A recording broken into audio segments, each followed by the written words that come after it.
This one is going to be super quick because we're about to leave. And I woke up today much better. Also the fantasies, they kind of like, they're not crazy anymore. I talked a lot about them yesterday with my therapist, my new therapist. I'm kind of like introducing myself still to, her, because there's a whole lot to say.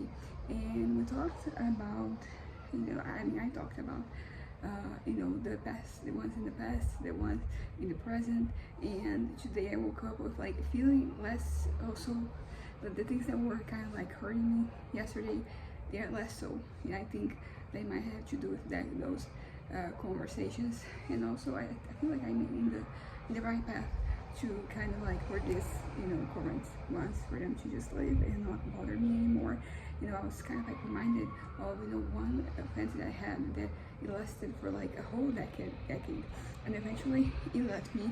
I really hope that this one doesn't last that long, but I'm kind of like realizing that either something dramatic has to happen, or like it's going to fade with time. I don't know which, but I don't know. I feel hopeful about this. I feel hopeful about the prospects of my mind being kind of like free. Because that's that was like the exact word I used to describe when the day when I woke up from that coma and I no longer had a fantasy. Felt this freedom that I've been craving for the longest time, but I couldn't reach. So I want freedom from like this one as well.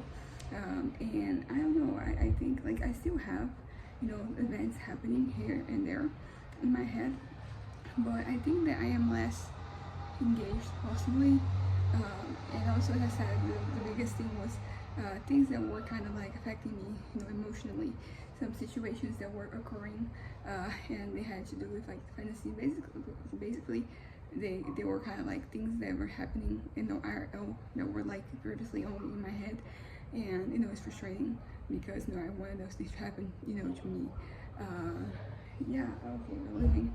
But I don't know, my head is doing much better also in terms of self-preservation. It seems to be there, so that's new and that's good. So anyways, bye.